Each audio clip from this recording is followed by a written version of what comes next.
Umagang kay ganda na naman sa inyo mga idol, umpisa na naman ang buhay-buhay, panibagong araw panibagong pag-asa.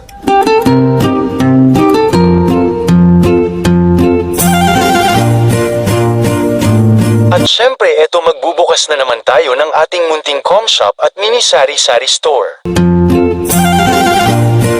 At paggising ko nga at nang sumilip ako sa bintana, meron ng player na nakatambay sa e-bike ng aking anak na nag-aantay na magbukas ako ng com shop. 5 minutes later. Hoy! Buksan ko na? Oo, na. Buksan na daw, buksan na daw. Yan na. Let's go. At eto nga pagbaba ko ng com shop galing kwarto may nakita akong mga naiwang kalat ng aking mga players kahapon. Hindi na nalinisan kagabi kasi yung anak ko ang nagsara ng com shop kagabi. Pati dito sa ilalim ng coffee vending machine may empty bottle water at lalo na sa ilalim ng hagdanan may coffee cups balat ng candy plastic cup at balat ng Indian mango. Mapapakamot ka na lang talaga sa ulo kapag nakakita ka ng ganito. Ano pa bang gagawin natin kundi maglinis na lang? Ganyang talaga sa pagnenegosyo talagang susubukan ang pasensya mo. Kaya tiyaga-tiyaga lang tayo.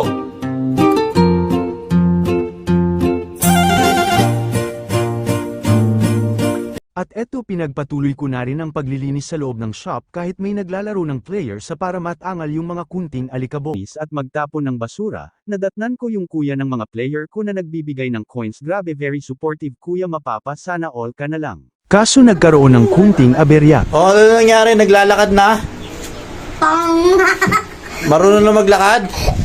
Kulang doon si Ricky. Ha? Kulang tog-tog-tog. Uy, talo na bang nagbaba? Third dyan, Darren, 11. Hinay-hinay lang kasi siya pagpindot. Kaya nasisira yung natin, keyboard natin eh. Hindi na nga niya pero. Kaya nasisira yung keyboard natin, mamaya hindi na naman maglalakad dyan. Tayo. Bantay pa rin. Bantay pa rin.